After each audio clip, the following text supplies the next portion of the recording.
Welcome to Beyond the Horizon, where the unknown meets the unforgettable. In a world shrouded in fear and superstition, one man stood at the forefront of a witch-hunting frenzy that would leave a dark stain on history. His name was Matthew Hopkins, the self-proclaimed witch-finder general of England. With a zealot's fervor and a torturer's touch, Hopkins sent hundreds to their graves, accused of a crime that may not have existed at all. Join me as we venture beyond the horizon and delve into the twisted tale of Matthew Hopkins, a man who blurred the lines between good and evil in his quest for righteousness. Matthew Hopkins was a notorious English witch hunter who was active during the English Civil War. He was born in 1620 in Great Wenham, Suffolk, England. Matthew Hopkins' journey into witch hunting began in 1644, during the English Civil War, when he was a young lawyer in Essex, England. At that time, there was a widespread belief in witchcraft and a fear of Satan's influence in the world. Here are some key events that likely influenced Hopkins' decision to become a witch hunter. Hopkins' family was deeply religious and Puritan, which emphasized the existence of witchcraft and the need to root it out. Essex, where Hopkins lived, had a strong tradition of believing in witchcraft, ghosts, and supernatural entities. The war created a climate of fear, uncertainty, and social upheaval, which can foster an environment conducive to witch hunts. Hopkins was likely influenced by witch hunting manuals like The Discovery of Witchcraft by Reginald Scott, 1584, and The Damnable Life and Death of a Witch by Henry Goodcole, 1628. Hopkins saw an opportunity to gain power, fame, and financial reward by exploiting the witch hysteria. Hopkins' idea of witch hunting was likely shaped by a combination of these factors, which ultimately led him to become one of the most notorious witch hunters in English history. As a witch hunter, Hopkins held significant power and influence in his community. He was seen as an authority figure, and his expertise was sought after by local magistrates and clergy. Some historians suggest that Hopkins may have had a personal vendetta against women, as most of the accused witches were female. This could have been fueled by a past trauma or a perceived slight. The English Civil War had created a climate of fear, paranoia, and instability. Witch hunting became a way to channel these emotions into a perceived moral crusade. The prosecution of suspected witchcraft was legal in England during the time of Matthew Hopkins, 1644 to 1647. In fact, witchcraft was a crime punishable by death under English law. The Witchcraft Statute of 1604, enacted during the reign of King James I, made witchcraft a felony, stating, "If any person shall use any charm, spell, or incantation, or shall consult with any witch, sorcerer, or enchanter, or shall use any witchcraft, sorcery, or enchantment, to the harm of any person or persons, or to the damaging of any goods or chattels, shall suffer death." This statute was reinforced by the Witchcraft Act of 1642, which expanded the definition of witchcraft to include conjuring, bewitching, or exercising any kind of witchcraft, sorcery, or enchantment, or hath any familiar spirit, or hath consulted with any witch, sorcerer, or enchanter, or hath used any charm, spell, or incantation. These laws remained in force until 1682, when the Witchcraft Act was repealed and replaced with a new law that made it a misdemeanor to accuse someone of witchcraft without evidence. Matthew Hopkins and his colleagues operated within this legal framework, using the Witchcraft Statute and the Witchcraft Act to justify their witch hunting activities. However, their methods were often brutal and unjust, leading to the execution of hundreds of people, mostly women, accused of witchcraft. Matthew Hopkins and his colleagues used various methods to extract confessions from accused witches, including torture, physical torture, such as whipping, beating, and stretching on the rack, to extract confessions, sleep deprivation, denying accused witches sleep to break their resolve and extract confessions, the swimming test. Accused witches were thrown into a river or pond. If they sank, they were considered innocent. If they floated, they were considered guilty. The touch test. Accused witches were touched by the accused to see if they would flinch or react, supposedly indicating guilt. The devil's mark search.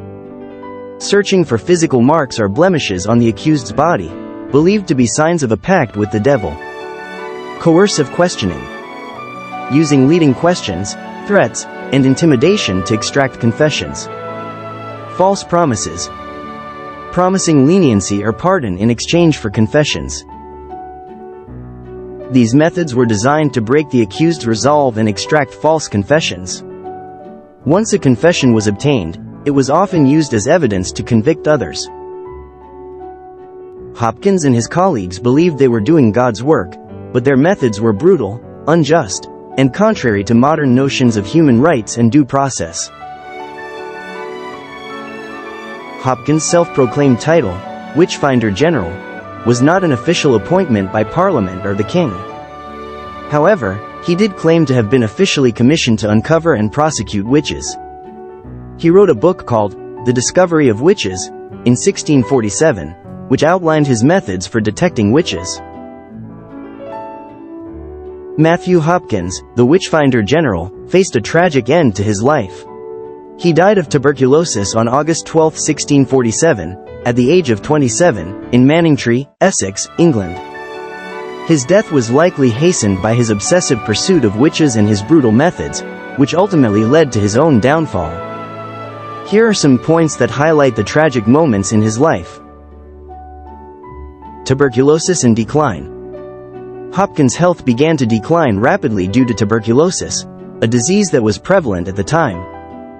His condition made him increasingly weak and frail. Loss of reputation. As his health declined, so did his reputation.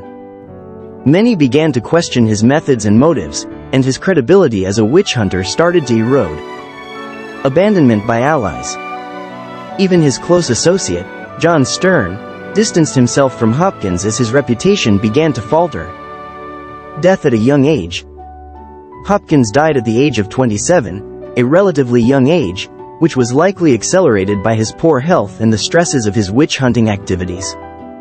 Legacy of controversy.